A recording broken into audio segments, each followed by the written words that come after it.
One of the ushers at Caesar's Palace that's working security at the event hears the music and he turns to me because I'm in the lobby, obviously, writing.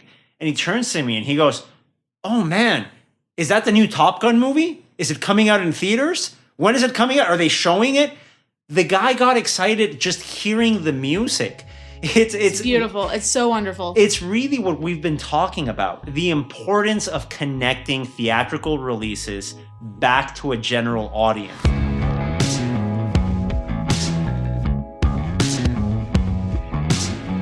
This is the Box Office Podcast. I am Daniel Laria, the editorial director of Box Office Pro, the only publication in North America exclusively dedicated to covering theatrical exhibition, proudly in publication since 1920.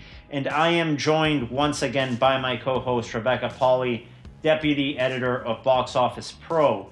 Today is Friday, August 27th, and CinemaCon 2021 is finally over. Rebecca, it's done. We're going home. It was so amazing to see people in person who we've only seen through Zoom chats over the last year and a half. This was only my second CinemaCon, and my goodness, the veterans in this community who have been going to it for years and years since the Show West era, I tip my hat to you because, God bless it, this is exhausting.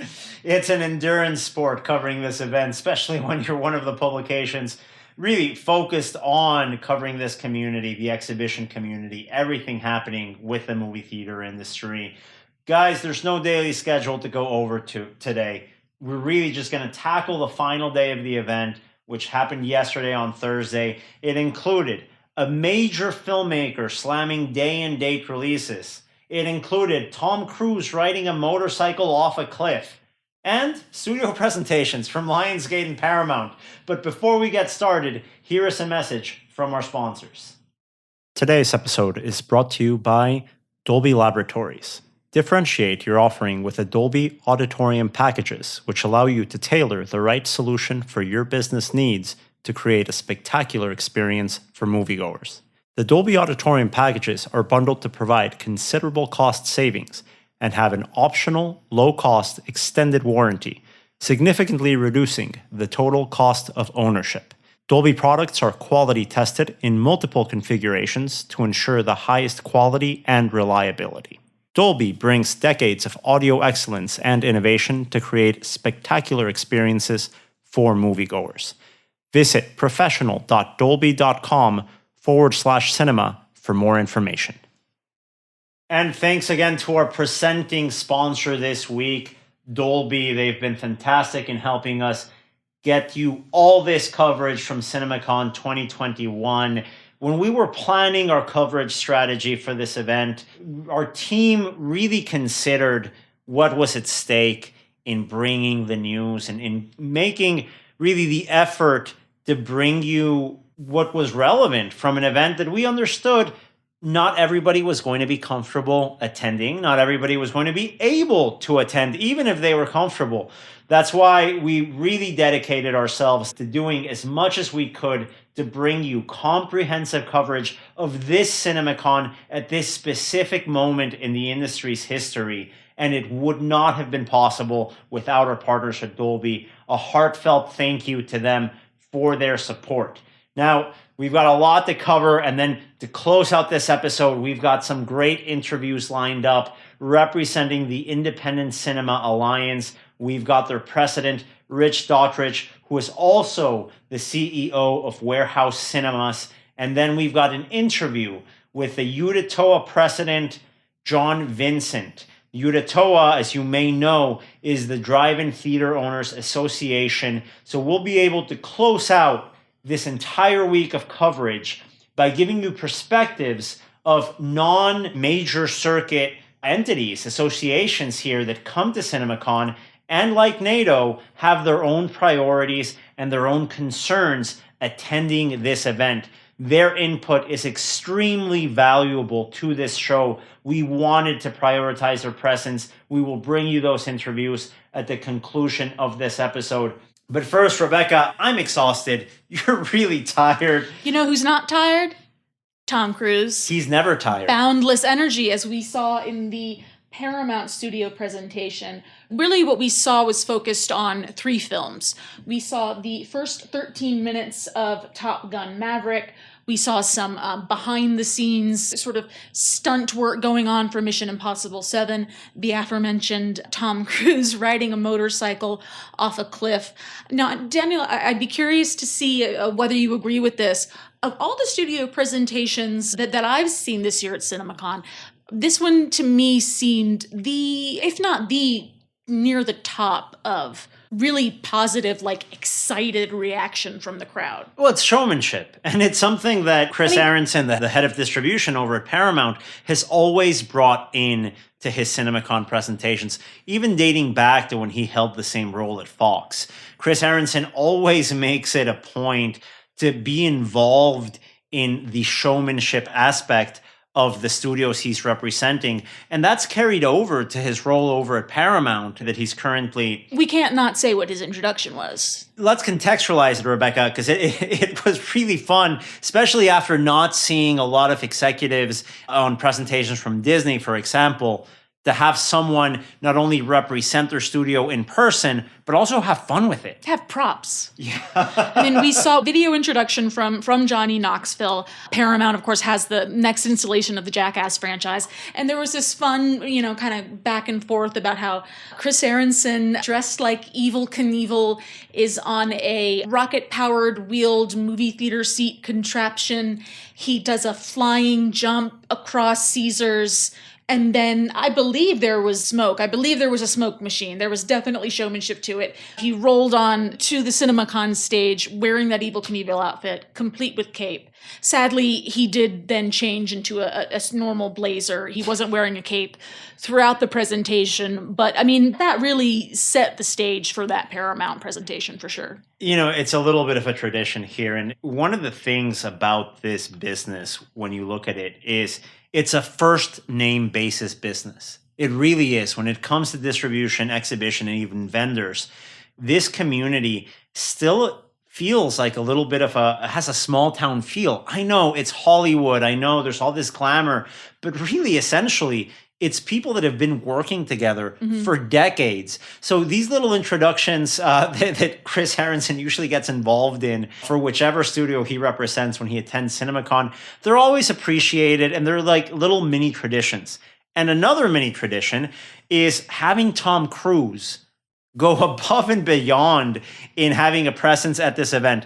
Tom Cruise has like a one-off, one-on relationship with CinemaCon and showing up in person because he's always shooting the next big tentpole. Well, Tom Cruise, if you remember, he was the first major star, to my recollection, to come out with a video saying, hey, go back to theaters, saying he was going to theaters to see Tenet. Not even the same studio he works with. Not his studio. And this was back in September. This was, I mean, It might have been August, honestly. Yeah, it was. Who can keep track of Tenet's release dates, shifts at this point? But yes. If we can't, no one can. That was her job for like 4 months. I'm sorry, we're exhausted. I'm glad we don't have to talk about Tenet release dates ever again. But no, absolutely. Tom Cruise has always been very, very involved in promoting films in theaters. He often does this at CinemaCon. He'll show up in person. This year, he's still finishing up Mission Impossible 7. But this actually, Rebecca, is a little bit of a tradition that we see at this event. Whenever he's not in person, it's probably because he's shooting a Mission Impossible movie. Doing some sort of dangerous stunt. And we get to see a intricately detailed video on the stunt that he is doing. This stunt is, I mean, it's very blunt. The guy drives a motorcycle off a cliff. That's literally what it is. He had to do 500 takes of skydiving to learn how to skydive. He had to learn how to motocross. And then I feel like this was in the video, and I'm going to run this by you and Sue if you agree. When it comes time to actually film the thing, he rides the motorcycle off the cliff once. And then he says, no, I can do it a little bit better. And he does it 5 more times. I think Tom Cruise just wanted to ride a motorcycle off a cliff 6 times. I don't think he needed to do it 6 times. I think he just wanted to. I mean, listen, he's doing all of these things to get the stunts in. God bless him. Yeah, really, it seems very difficult, a lot more trouble than it's worth. But at the end of the day, these Mission Impossible movies, they're extremely fun. And the crowd at CinemaCon loved it. Yeah. They loved the next bit of Tom Cruise that we saw, which was we've seen a trailer before. We've seen some Top footage. Gun I mean, come Maverick, on. but it's very teaser trailery. Right. We saw full on the first, I believe, 13 minutes from Top Gun Maverick. Yeah. And then on top of that, a trailer. I know this is a movie that Paramount is really going all in on. This is the most excited that I have been about this movie. Like, it took me several notches. And Daniel, you shared with me actually a really fun story that you experienced coming out of the Paramount presentation. Yeah, it's always interesting coming to this event every year and getting a read of the room when it comes to what exhibitors are thinking about these titles. But this year, I actually had to go file a story while we were watching this footage, and I heard there was going to be 13 minutes of Top Gun Maverick. I said, this is a perfect 13 minutes for me to finish my work. I'm not going to have any difficulty finding a screen to see Top Gun Maverick once it's released. And I'm working, and you can hear the soundtrack, the very iconic this soundtrack opening is credits. Going to be good. Well, it's the opening credit music that is there in the original. Mm-hmm. And one of the ushers at Caesar's Palace that's working security at the event hears the music, and he turns to me because I'm in the lobby, obviously, writing. And he turns to me and he goes, "Oh man, is that the new Top Gun movie? Is it coming out in theaters? When is it coming out? Are they showing it?" The guy got excited just hearing the music. It's beautiful. It's so wonderful. It's really what we've been talking about. The importance of connecting theatrical releases back to a general audience. I was telling you, my first day here, I was taking an Uber ride and just mentioning CinemaCon, and the guy was like, "Oh yeah, man, I saw Suicide Squad in a theater. I loved it. I can't wait to go see Shang-Chi with my wife on her birthday." And we've spoken about this before, about this feels like a really revving up of the marketing machine and of the re-entry in a real positive, secure way, now that the calendar is kind of stable, of movie theaters back into cultural consciousness. And it's a topic that, as you've noticed, if you're listening to every episode this week, we often bring up with our interview guests. What is going on with the messaging about going back to the cinemas? And I think everyone has really answered, we're trying our best, but we need new movies to help push that message. And what we've seen at CinemaCon is a platform to launch this message and help amplify the facts that movie theaters are open, and movies are going to come out in the imminent future. It's been so important. It's not something that I thought would be a key takeaway coming into this event, but it's a big takeaway that I've had since getting here. Well, and on the subject of messaging, rather, we mentioned that there were really 3 films that were represented at the Paramount presentation. The third was Clifford the Big Red Dog, shown in its entirety. Daniel, both you and I, neither of us had a chance to see that film. We did have to leave and do work, but this is a film that had been removed from the schedule. And I think, maybe we're all a bit traumatized from the past 18 months, but there was this thought in the back of my head of, is this going to get sold to a streamer? As other family titles have been, as Paramount has done in the past, right. But they screened the thing at CinemaCon. It has been confirmed, yes, this is actually going to theaters. And it's a title that Paramount has been very bullish on. They said that the test screenings that they've shown were great, which of course they would say that, but they didn't need to mention it at all. You know what they don't need to do? They don't need to get a Toronto Film Festival screening of something called Clifford the Big Red Dog. You don't do that unless you have faith in a title. And clearly they do. And clearly they wanted to get this movie out to an audience of exhibitors so they could communicate that this movie's good. Paramount has faith in it. Yeah. Whether it's good or not, we don't know. We haven't seen it yet. Yes, but the studio has faith in it. Not only that, but they have faith in it to open theatrically. They haven't updated that release date yet. I would be shocked if they don't go all in on theatrical, even if it ends up being, we don't want this to be the case, but even if it ends up being a day and date release, the way Paw Patrol, another family title, did from Paramount. Family titles are tough right now with vaccination statuses for kids. We understand that. It's very difficult. But even then, Rebecca, Paw Patrol was able to do good business with that day and date release. Behind the scenes, with our contacts here in the exhibition industry, Paramount put a lot of work in activating the private cinema rental campaign with exhibitors. They were there on the ground, their exhibitor relations team, getting in touch, making sure that exhibitors had everything they needed to promote these private rentals for Paw Patrol. They've got a great strategy in place. I think that it was really reflected by their presentation today at CinemaCon. But let's move on to the second studio here, because it's the last studio presentation at CinemaCon 2021, Lionsgate. Now, this presentation opened with a very interesting strategy. Lionsgate opened their 2021-2022 strategy by showcasing a trio of faith-based titles. From the Irwin brothers, who, if I recall correctly, they did the same thing in the 2019 CinemaCon, which feels like ages ago. Right. But they led their presentation with some of these faith-based films, or maybe it was just one, I can't quite recall, from the Irwin brothers. But the response they got from the audience was really quite positive. And they specifically, the executive presenting from Lionsgate specifically mentioned the faith-based audience as being underserved. Right, and that's David Spitz, the head of distribution domestically over at Lionsgate. It speaks to another thing that we've been seeing and talking about throughout the show, which is the importance of diversity of content. Absolutely. These are different demographics, right? And we end up getting, especially living in New York City and covering film for a living, we end up getting caught up in the bubble of what New York and LA film writers care about. Because we care about it too, right? They're our friends, we have mutual interests, but the wide majority of people in this country also like a different set of movies. And Lionsgate is there going front and center with these type of titles in their 2021 and 2022 strategy, and an audience of exhibitors welcomed these titles, I think, quite effusively once they were presented. I mean, they had a trio of faith-based films that they talked about, and then also John Wick 4. I mean, my goodness. They spoke about, not necessarily showed footage from, a very large number of films. What was the number that they gave us that since the pandemic started, they greenlit and completed, 18 films, wow, I think they really? said? They're really, they are hitting, and it's something that was echoed in yesterday's presentation from Universal, actually, about original stories, original IP, not just relying on franchises. Absolutely. And I think of that faith-based trio, you had titles like the Jesus Music about A documentary, right? Coming out on October 1st of this year. That's a music documentary, a concert documentary about religious music.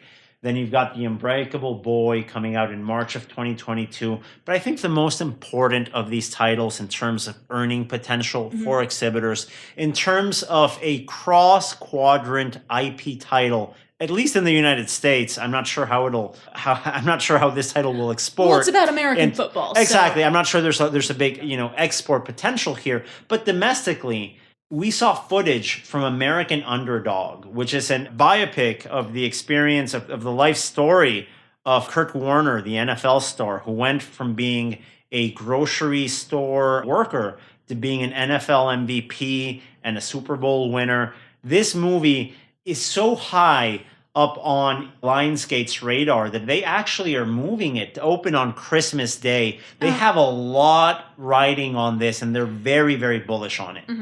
Agreed. But to move on to other items in the slate, I mean, there was a large reaction from the crowd to an announcement of Borderlands, which is a video game adaptation starring Cate Blanchett. Didn't see any footage from that. One movie that we did see footage from that, Daniel, I think you and I both responded very favorably to, of course, was Moonfall from Independence Day director Roland Emmerich, out February of 2022. I'm just going to say, what happens if the moon crashes into the Earth? You know what? In the world of high concept, there is no higher concept than a movie called Moonfall, directed by Roland Emmerich, that is about the moon falling. The tagline for this film is, "In the year 2022, the moon will come to us." It's brilliant. It's brilliant. It's stupid and it's brilliant. It's both things. I'm excited about it. I'm so excited for this film, honestly. So that's going to be hitting a multiplex near you on February 4th. Of course, it's coming out in February of 2022. Listen, we're laughing about it, but because it's a high concept movie, these movies play a role in the marketplace as well. And let's be honest, we have fun watching these things. I liked Geostorm. I like a good environmental disaster film. Why not? And Roland Emmerich definitely, I think, has a background in making these big, high-concept tentpole titles. That's coming out in February from Lionsgate. Let's move on to something we were a little bit more excited by. You speak for yourself on that. You're not that excited about Mr. Nicolas Cage. No, I'm equally excited about Mr. Nicolas Cage and the moon crashing into the earth. Okay, so they're at the same level. They're of a type for me in terms of excitement level. So with that preface, the unbearable weight of massive talent, starring Sir Nicolas Cage, a national treasure. It is going in theaters on April 22nd, 2022. Now Daniel, whom does Nicolas Cage play in this? You have to get his name right. Last day of CinemaCon, apologies. Whom does Nicolas Cage play in this film? Funny you should say, he actually plays himself. Nicolas Cage playing Nicolas Cage. Talking about high concept, this is also high concept, a little bit self-reflexive. I dig the vibe of a title like this one. I think this is going to get a lot of counterculture appeal. It definitely seems like it has cult potential. I mean, the basic premise, as we saw in this exclusive trailer, is that Nicolas Cage wants to retire from the business. He's not doing well. He feels disrespected. A businessman, a mogul, whatever, played by Pedro Pascal, says, I'll give you $1 million if you come to my party and hang out with me. They become best friends because Pedro Pascal's character is, as he should be, a giant Nicolas Cage fan. And then cops come in and there's a heist, a crime element. I mean, something goes wrong, right? But Nicolas Cage is there, and he's just he's doing him. He's caging it up. Yeah, and it's not going to be $100 million movie. It might not even be an $60 million movie, but it's definitely going to be a movie that's going to get a lot of folks excited and talking about seeing it. We're personally really looking forward to this title, and I have to tell you, Rebecca, the other title I'm really looking forward to from this Lionsgate presentation, John Wick 4. Mm-hmm. I like this franchise. I don't like too many franchises. You guys might have surmised that from listening to the podcast. I love this John Wick franchise. The fourth one is currently in production. We haven't seen any footage from it, but it was announced during the event. Are you a big fan of John Wick? There's dogs in it. You like dogs. I'm less of a fan than you, but I appreciate it. I appreciate it. I don't want to say anything negative. This is CinemaCon. I do like the franchise. Another film that we got a little bit of a glimpse of was Jennifer Lopez starring in June release Shotgun Wedding, the second J-Lo wedding movie that has been teased at CinemaCon this year. And this one's coming out in June. So you have a J-Lo wedding movie coming out in February. Very interesting cast. Another one in June. One's a rom-com, one looks like a comedy actioner. Yeah, it's a marketing challenge that looks like a little bit of traffic to me. There might be some coordination there. We don't know. It looks like an excellent double feature to me. I mean, what you're talking about. If you're a big J-Lo wedding movie fan, you've got a very interesting 4 months ahead of you between February and June of 2022. But, it's great to see her back on screen. Again, we're getting movies coming out, different types of movies. It's just refreshing to see all this content being out. We have no idea if any of these movies are going to be good. We have no clue. For all you know, we might end up hating all of them. But I'm just glad they're out there. We don't know if they're going to be good. We don't know how much money they're going to make. No clue. We know that there are enough of them across a wide variety of genre and just budget limit. We know that some of this is going to hit. And that's the important part. At least that there's going to be films and new films coming out. And you might hear this weird sense of relief in our voice as you listen to us. You're listening to two people whose jobs have been talking about the same exact movies for 2.5 years.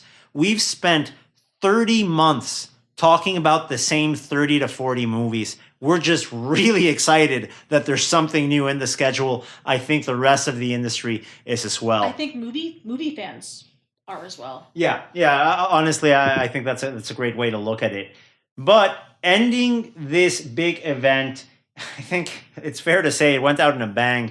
We had a very big luncheon sponsored by the LA Times, featuring some high-profile players in this industry. We had Patty Jenkins, the filmmaker behind the Wonder Woman movies. We had Mark Zoradi, the CEO of Cinemark, who by the way, got a very lovely, moving tribute at the Lionsgate presentation in recognition of the fact that he is retiring from the CEO position of Cinemark at the end of this year, though he will remain on the board. Absolutely. And we had our former guest here this week, Rolando Rodriguez, CEO of Marcus Theaters.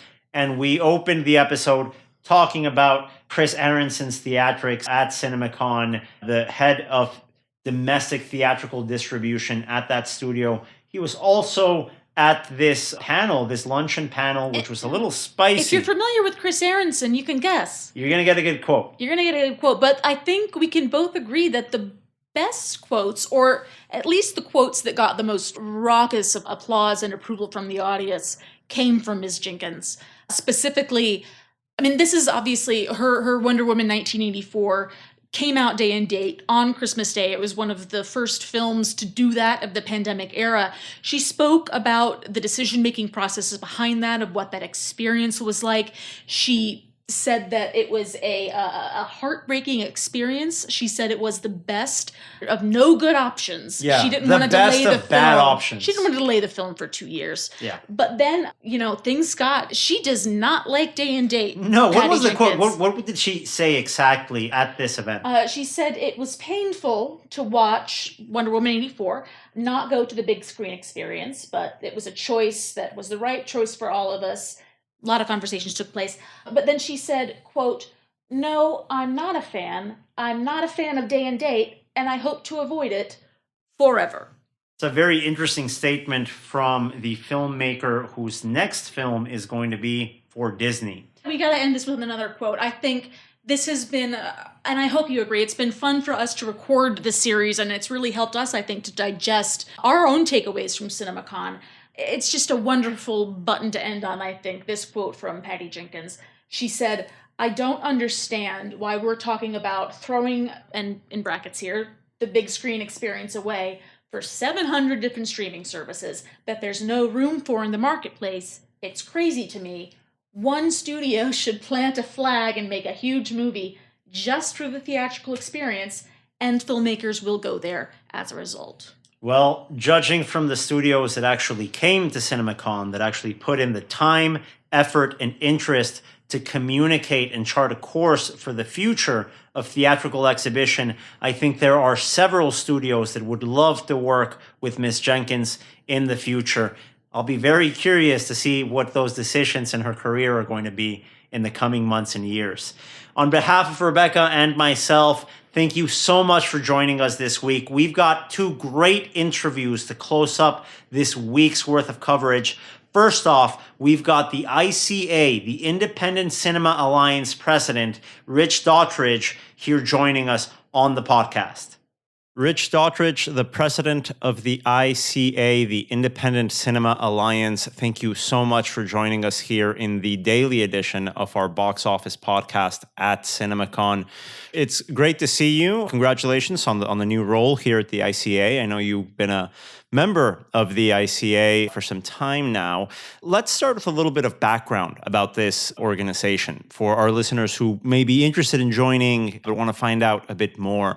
Could you tell us more about the Independent Cinema Alliance and the benefits it brings to independent operators in the industry?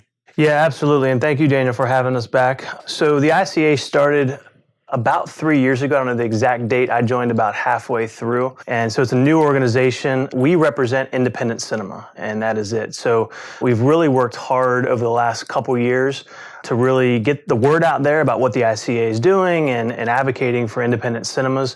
We have about 5,500 screens now that we represent, which is about, I think, 12% of the industry, and there's still ways to go. The independents comprise of about 20% of the industry as far as screen count. And so our goal really, I mean, we have things broken up. We've been through some strategic planning recently, so I'll go through that if you want. Sure. Really, the 2 big thrusts that we're focused on is what we call the ICA Marketplace, which is essentially our buying group.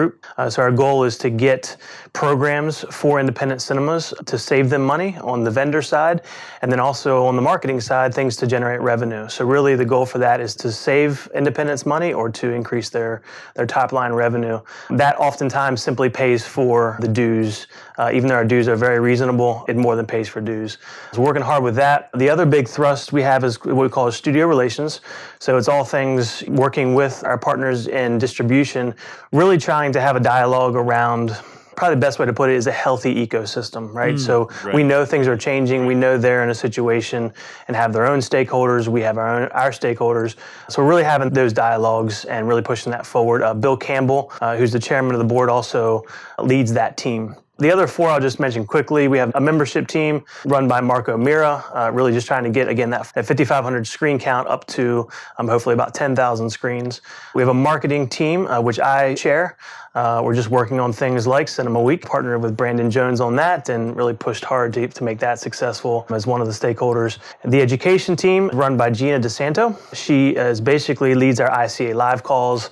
Really, it's an opportunity for us to get together to engage with one another as independents.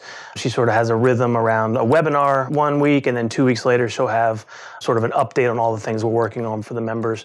And then lastly, there's an ops finance team that is run by Todd Halstead. He is the executive director and the only paid, by the way, person on the ICA team. All the rest of us are volunteers. Yeah, no, it's a great organization that basically gives independent operators the strength in numbers that their colleagues in the more corporate chains already have when it comes to buying equipment, buying supplies, or even negotiating with studios, right? You're there basically on a partner level, assisting these very, complicated, sort of obtuse industry steps for these cinemas. Yeah, and it's not easy, especially what I mentioned early on, the ICA marketplace. There's a heavy lift there as far as getting good programs for our team. But yeah, studio relations is a conversation. Sometimes we respectfully disagree and try to move things forward, again, from that healthy ecosystem perspective. So I think we're trying to understand where they're coming from and vice versa, right? So instead of it being a one-way conversation, we're talking about things like efficiencies, right? So independence, while we might be 20% of the industry, we understand and we realize that we are scattershot, if you will. It's difficult for our partners in distribution from a marketing perspective, for example, to talk individually to all the different independents. It's just not possible. There's not enough hours in the day and the staffing is just not there from the studio side. So that's one of many examples of the key word is efficiency. How do we create efficiencies for the exhibitor relation folks at the studios to interface with the ICA members and hopefully get, better terms, if you will. Mm-hmm. But really the key thing for our relationship with studios is just flexibility. We want flexibility in things like stacking, things like availability on prints. And there's a long list of those things, which is very, very different than the major circuits out there. So we have a different sort of agenda in that regard. No, and even when you talk about the equipment and getting the right partners for that marketplace side, you mentioned Bill Campbell, who was an important figure in helping independent cinemas go digital. What was that? How can it be? Really 15, 20 years ago that he went through these campaigns. And of course, the background of the cinema buying group now sort of melded into these ICA priorities. Could you tell us a little bit about those partnerships you have on that marketplace side? Yeah, so we have a couple of vendors that we have over the years, last couple of years, the ones that Bill brought with him. And you're right, Bill has a tremendous amount of experience and has relationships there. And as chairman of the board, he has influence on that. Joel Davis is actually running that team from Premier Cinemas, the ICA Marketplace team. So we have LTI, for example, is a light bulb manufacturer. We have a great deal with LTI that our members can take advantage of. We're working hard to what we call develop these core programs, things like credit card processing, things like concession deals, things like the major things that really move our needle as far as bottom line. We have goals around that on a quarterly basis on the core side. And then we're just really things like just discounts at things at major box stores, for example. We're trying to pull together as many of those programs as we can. And if you go to our website, cinemalliance.org, you can see all of the different programs we have, some of which we're in the middle of renewing. But Joel Davis is doing a great job from Premier. Again, this is an industry of relationships, right? So he has a lot of relationships with his years of experience, and including Bill Campbell and Todd and Gina and everyone on the team, really trying to leverage those relationships. But again, I think the conversations we're trying to have is not give us your best price. It has to be a cost or a price that's still sustainable for the vendor, right? So it's a win-win conversation, a healthy ecosystem conversation. That's really what independents are trying to do. Because at the end of the day, we want those programs to be renewed year over year over year. So our members get a better deal, but our vendors, our partners, actually can still make a profit margin as well. Of course. Well, part of being able to be in these conversations is, of course, having the liquidity to be able to have these discussions. That SVOG funding was surprisingly difficult to get a hold of. That was an issue that I know our colleagues at NATO were very involved in securing and then making sure that cinemas were able to earn that money. Could you give us a little bit of background on that SVOG situation, where independents are right now, for those of our listeners who may not be caught up with the saga? Yeah, I think NATO, John, Jackie, Esther, everyone who was really deeply involved in the SFOG did a great job. And it was a heavy lift. It was bolting on to an existing bill. And so that was the strategy a little bit after, obviously, the bill was put together by the shutter venues. Where we are now is, I think most people have been funded or at least notified. We get stats every day from NATO. I don't know the exact stats of independence. I will say just anecdotally, most people on our ICA live calls have indicated that they've gotten it, assuming they've qualified. So I think it's rolled out. It did take a while, but that's sometimes what happens in government. The SBA is bogged down with other things. And so, but I think Jackie and Esther in particular from NATO just did a great job. They were bulldogs when it came to getting with the SBA. I think they had daily calls at one point. Now it's like weekly calls. But yeah, I think we at the ICA, we have a standing call once a month with John and right now Rolando, just to talk about what independents are doing, what we're doing at the ICA, what their initiatives are, to make sure we're on the same page. So when it came to the SVOG initiative, we really wanted to support them, wanted them to take the point on it. Government advocacy, NATO does an amazing job for. We just really asked the question, what can we do to help in those dialogues? And when possible, we could come back to our members and give them an update or encourage them to do one thing or the other. So yeah, I think it's mostly been funded, I believe. The numbers look like they get better every week. So, but there's still those out there that are not funded. And sure, liquidity in those cases is actually very, very difficult. Absolutely. And I think that leads into the next question we had. It really has to do with some of your top priorities at the ICA as we head into the fall and winter of 2021. Of course, if we look back last year, around late August, early September, we had some hope coming into those months because Tenet was about to come out. Of course, the reality was very different. Having that experience, that background of what we went through last year, what are your top priorities at the ICA coming into these fall months? Yeah, it's a good question, and it's why we spent so much time at the ICA in the last really 3 or 4 months, just really strategizing. Now, did we know that Delta was going to come around? No. But I think fundamentally, what we have right now is we have a sort of a 3-year picture, a 1-year goal, and then we have what we call 90 days initiatives or strategic objectives. So for this year, I can say, again, the push is really strengthening the relationship with distribution. Like, we really want to have those dialogues. We are working hard. We have some deadlines around this for our own purpose. By the end of September 30th, we are raising money to prepare a letter to the Department of Justice to actually ask permission to have those conversations to negotiate essentially on behalf of members. That is a major initiative. Our studio relations team, led by Bill Campbell, meeting once every 2 weeks, just unpacking that. We have a consultant who's an attorney and a professor at the University of Arizona. His name is Barack Orbach. He is an expert on all things antitrust. And so working hard to raise those funds and then be able to get that letter going. We have a law firm picked out. And I know NATO, again, that's one of the conversations that NATO and I are having, and Bill and Todd and John and Rolando, is let's make sure that we're doing it in step with each other, right? So we have a certain set of objectives, and so do they.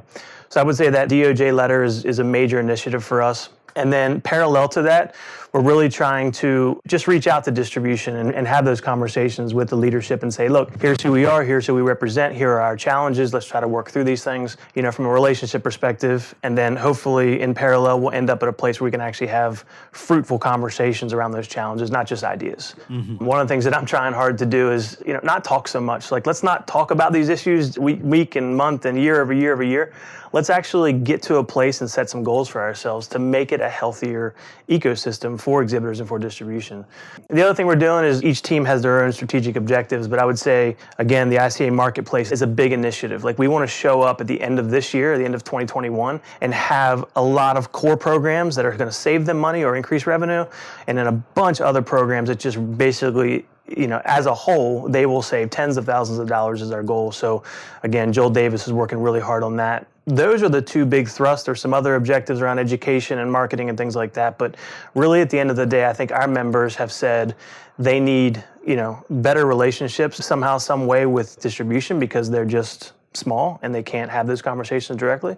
And on the other side is the ICA Marketplace. I think if we strengthen those two pillars of our organization, I think we'll be in good shape. And to close up this conversation, looking at the big picture, there's a lot of threats, a lot of challenges, a lot of obstacles, obviously, that not only this industry, but any out-of-home entertainment destination is facing. while still in this pandemic. I was about to say as we come out of this pandemic, but it looks like we've still got some ways to go, unfortunately. What, in your opinion, is the future of independent cinema owners in the United States? Oh, that's a good question. I think we're a resilient group. When Bill Campbell asked me to be on the board, I remember in Dallas at a board meeting, one of the things I remember saying is, I like independence because we're scrappy. And that might seem like a basic term or something, but I think, we're entrepreneurs. A lot of times it's multi-generational. So I think independent cinemas, my goal, my dream, if you will, is to make it healthier than it is today. And I think some of those conversations that we've had in the past, namely with distribution, namely with our studio partners, we just have to change sort of the frame of the question and come at it from a more of a partnership perspective. And that's easy to say, harder to do. But personally, as an independent cinema owner ourselves with Warehouse Cinemas, we're opening another location here in the next about 2 months. So we'll have our second location, and we have a third location we'll be announcing soon. So for us, at least at Warehouse Cinemas, we feel good about the industry. We think that at some point the right balance will be struck between a exclusive window when it comes to theatrical and that downstream income for distribution, which, by the way, they have stakeholders that they have to take care of. They have, their stock price is very, very important to them. But what's the balance there? I think profitability still matters, not just subscriptions to their digital platforms. But I think if exhibitors, independent exhibitors specifically, really take a hard look at their marketing. When I say marketing, I'm almost also speaking of their product, right? So the product that they have, I think we really need to have a hard look. And again, the ICA marketplace hopefully can pull together a program for things like recliners. Like, we really have to get our independent cinemas converted to recliners, for example, and many, many other things, to give consumers a compelling reason to get out of the house. I don't think we're at war with studios. I don't think we're at war with large circuits. I think we're at war with other entertainment options that could take us away from the fun and sort of life-changing 2-hour experience getting out of the house. I think it's better for mental health. I think there's so many reasons that getting out of the house and going to the cinema. So if independents continue to have these sort of conversations with themselves about how do we increase our product to make it a compelling reason to get out of the house, I think we'll be totally fine. Pricing goes into that, other amenities like food and beverage, all those things go into it, but it needs to sort of adapt beyond just the popcorn and show the movie. At the end of the day, I think the popcorn and the movie are the commodity side of it. I think the experience is really what's going to set us apart and get people to come out to the movies and, support their independent cinemas. Well, Rich, thank you so much for joining us today. We really appreciate it. And best of luck with the ICA as we move forward into the year. For our colleagues and listeners who want to find out more about the ICA, where can they do so? They can go to cinemaalliance.org. We are doing our renewals for membership, so please consider doing that. And then also we have an ICA Action Fund, as I mentioned, the DOJ. There's also a link on the homepage if you'd like to donate to that. There's a suggested donation for the ICA Action Fund. So cinemaalliance.org. And thank you once again to Rich Daughtridge, the president of the Independent Cinema Alliance and the CEO of Warehouse Cinemas. We've got one more interview left. It's with the United Drive-In Theaters Owners Association president, John Vincent, talking about the reality that drive-ins are living through right now. Now, it's interesting because we got a lot of press coverage all year about how this is a big renaissance for drive-ins. They're doing this great business. The reality, however, is a little bit more nuanced. I am so excited to share these last little bit of insights with you this week, and we will catch up with you again next Thursday for another weekly edition of the Box Office Podcast. John, thank you so much for joining us today. It's great to chat once again. I know you guys have been busy. Well, you're busy every summer, but probably a little bit busier the last couple of summers than in recent memory. Let's start with that. Could you walk us through what 2020 meant for the drive-in industry, as obviously the entire global cinema sector was adjusting to a different reality? Absolutely, Daniel, and thanks for having me. The drive-in operators in the United States were happy to carry the flag for exhibition, being that the indoor theaters were largely either closed or subject to tightening restrictions and lack of new product and lack of customers. Myself included, I am what we call an amphibious operator. I have both a drive-in and a cinemas, and many drive-in operators are also what we call amphibious. So I saw both sides of the coin. And what we had for 2020 was a little bit of across the spectrum. There was a little bit of fake news and how, it was a resurgence of drive-ins. Well, not necessarily so, because the areas that had drive-ins, they were appreciated by their customers and visited by their customers for years. I've been in this business since 1987. The worst summer of attendance was 1987, the year I started. And we saw the recovery begin in the early 90s, in 1993 with Jurassic Park. So, that there's that side of it. I mean, yes, we did get a lot of media attention across the gamut, national media, local media, you name it. And we also, for a spell, we're the powerhouse grocers of the industry. I mean, we've always been decent grocers in our own right, many of us. So, but it was with the lack of any, substantive indoor grosses, during the height of COVID restrictions, we were pretty much carrying much of the top grossing positions. But that being said, it wasn't necessarily a big boon for drive-ins. We were down mine because we were at 40% capacity and you didn't have new product. You had to tackle with all these regular business restrictions that every other business had to deal with, right? Yes, exactly, which meant increased staffing. And also for our snack bar meant we went to window service instead of the bulk cafeteria style, being able to feed everyone much more efficiently with the prior to COVID situation, to handing food and drinks outside a window, which was not very efficient. So, we lost some concession sales and we lost capacity. And on the whole, it wasn't, the gangbuster summer that many might believe. But I'm one drive-in. There were many drive-ins that did see increased business. There were many drive-ins, especially in the rural areas, that did not see increased business. But nonetheless, coming at it from both sides, my indoor cinema was entirely closed for 16 months. So as much as we were perhaps not doing as well as the media portrayed, we were open and we were doing business, and I feel for my indoor counterparts and other venues too, of course, the acting venues and other concerts and nightclubs and stuff, they were just at zero, or really pretty close to it. So we were happy to provide something for people to do, when they didn't have much other options. So that made pretty much every operator in their own right happy, to make people happy. That's the business we're in anyway. But now skip ahead to 2021. What's been the experience for drive-ins so far this year, and how has it differed from the experience you guys had this equivalent period back in 2020? Well, I can say to be blunt, it's been disappointing. We are not above last year here in my drive-in. Many are not. And if there's one lesson that comes out of this whole thing is we need a robust theatrical industry and a robust theatrical window, just like the indoor counterparts. As much as, people come to the drive-in for the experience, we're finding that in this day and age, it's always been about the movies.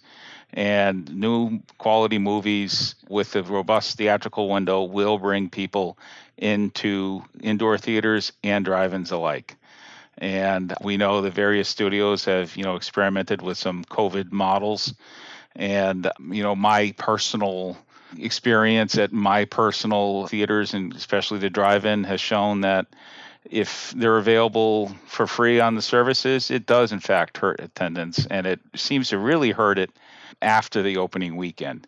That's when we're seeing our own internal data here at my particular drive-in. We're seeing numbers drop off really fast when it's available for day and date on the other services. I think many drive-ins are probably in the same position. There are a few near some metro areas that are, over, let's say 2020 or over 2019. It's harder to, like me, you're a single screen. And it's hard to make some of those longer commitments that the studios requested. So when you're single screen, it's tough to tie up a screen for 3 weeks. and that was a case with, a title this summer. So many, including myself, passed on that title. So, that hurts, but less so for the ones that are 2 or 3 screens because they can insulate themselves against those decisions. No, especially when that title that you mentioned needs a big commitment is also available at home at the same day. When you either have a reduced or non-existent exclusivity, I mean, you really have to wonder if the people driving these terms are on the same page on what this industry means to everyone around the world. Yeah, exactly. So I would say that there's a lot of similarities between the drive-ins and the indoor counterparts, much more than people would, maybe surmise, and it's for drive-ins. We did do quite well with the retro movies last year. Myself, we're seeing that's definitely softening this year. We're not seeing them come out like they did the prior years to the retros. So, we look forward to all life. Everyone does really, truly getting back to normal, and that includes all theatrical and includes returning to some kind of a robust window.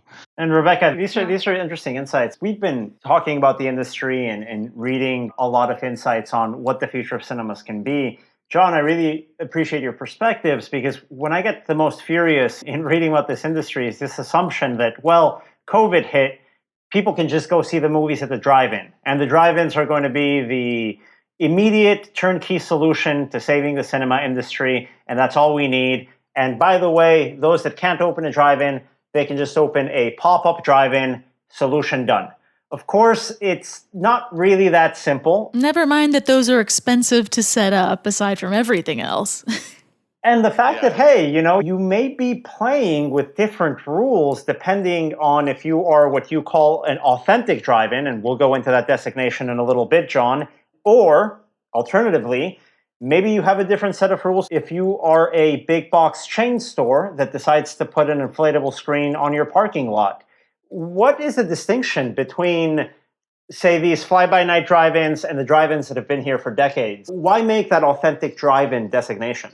Sure. There's a host of differences, and drive-ins have had a long history of when they're constructed, they generally have been constructed correctly. I mean, it's just like in indoor cinemas where you have to get zoning or planning board permissions. You have to conform to building codes. You have to conform to restroom counts.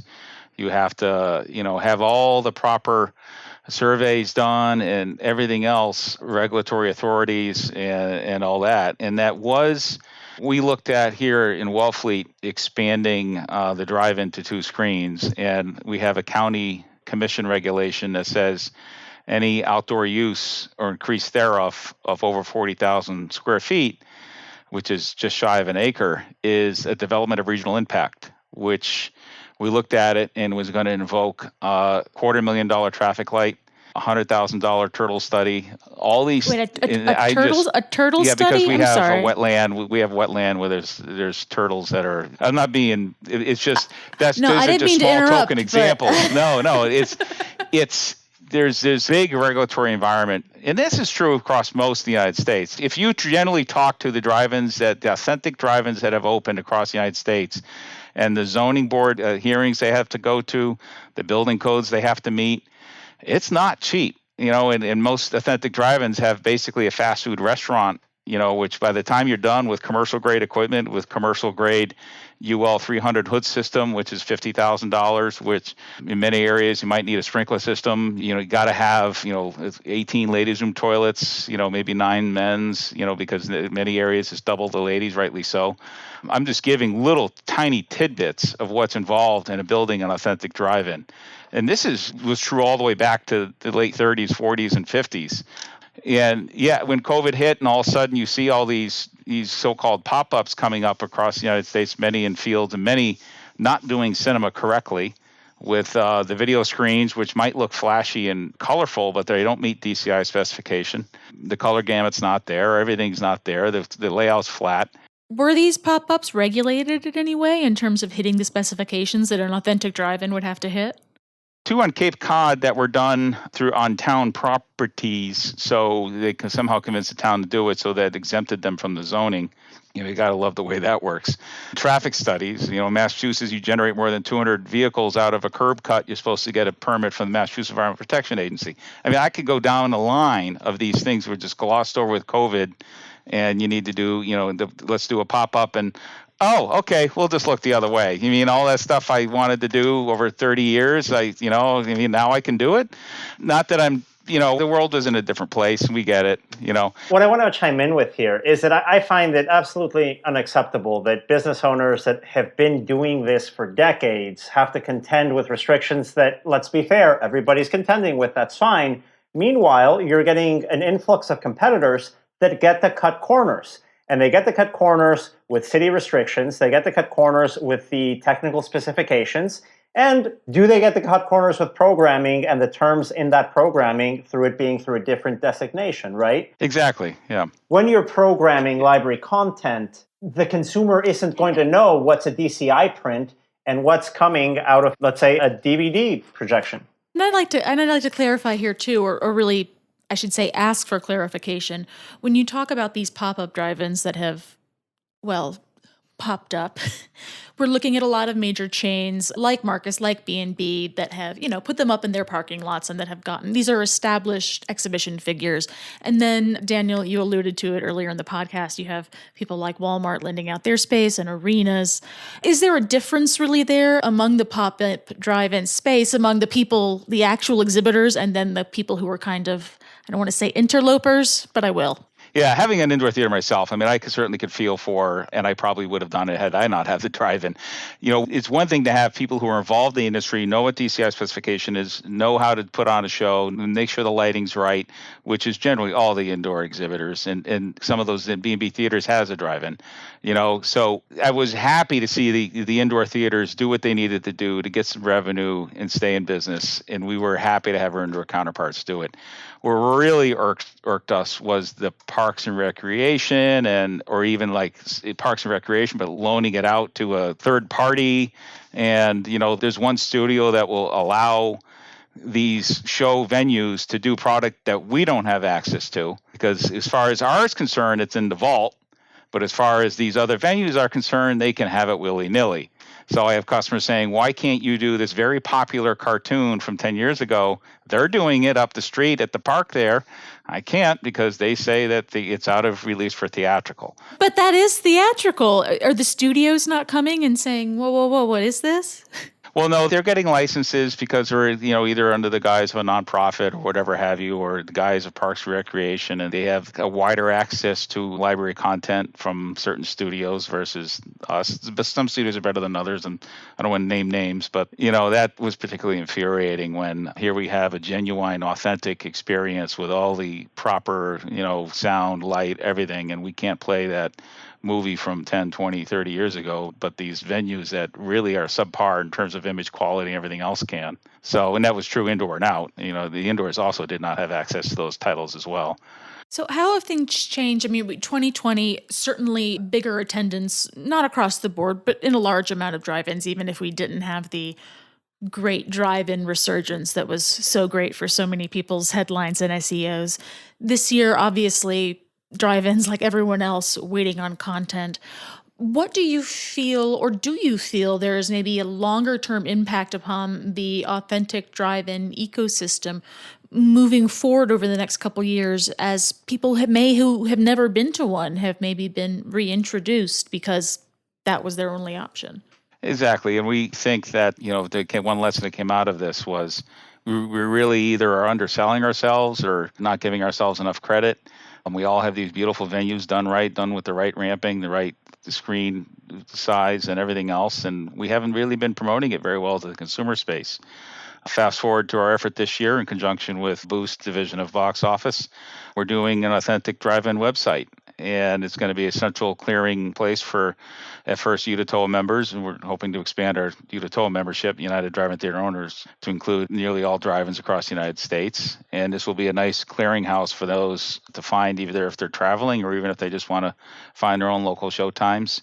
And it's going to espouse, or it does, it's up and running. It's going to espouse the positive aspects of an authentic drive-in versus, the so-called pop-up. I mean, I think we did a piece pre-COVID where we might have been speaking to you, John, actually, about how the drive-in experience really kind of fits the millennial Gen Z movie-going experience of it has to be an event. You can take photos of yourselves, you can talk. It's really more of a, I don't necessarily want to say party atmosphere, but a little bit like that. It's more social than going to an indoor theater. So hopefully we'll see this resurgence continue on a bit.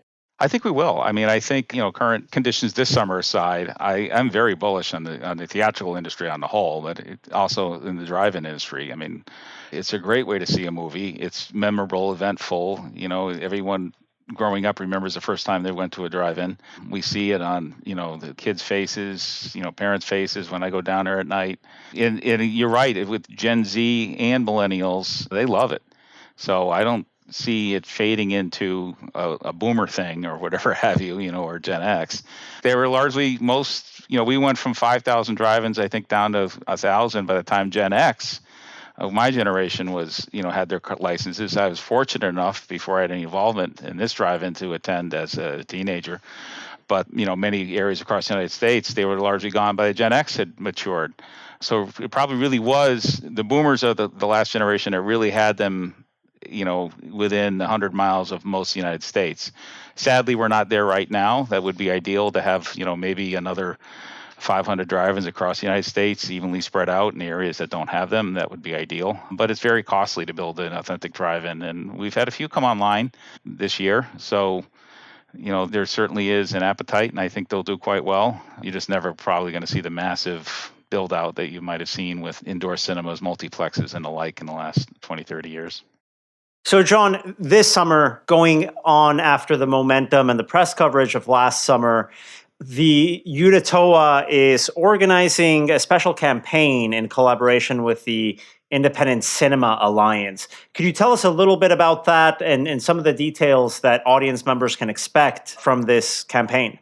Well, the studio Sony Pictures releasing has always been exhibitor friendly, and they also are a big believer in the theatrical experience and also the window. And we certainly appreciate that, both as an indoor operator and as a drive-in. And it's very nice for them to acknowledge the importance of independent theatrical exhibition with some specific previews and pre-show content and other things geared toward the independent operator. That is truly appreciated and well received by our customers. Our customers like that. They know we're independently owned and operated. They know it's a labor of love. And when they see these pre-show content or a preview that says "see it in a local independent theater near you" as a tagline at the end, by example, the customers even appreciate that because, hey, they're rooting for the small guy versus, the big, nothing but the big chains. Many of the big chains have had their own taglines at the end of trailers for years, and it's nice now to see that in the independent space. And we certainly appreciate Sony Pictures releasing and their efforts to shine a spotlight on the independents.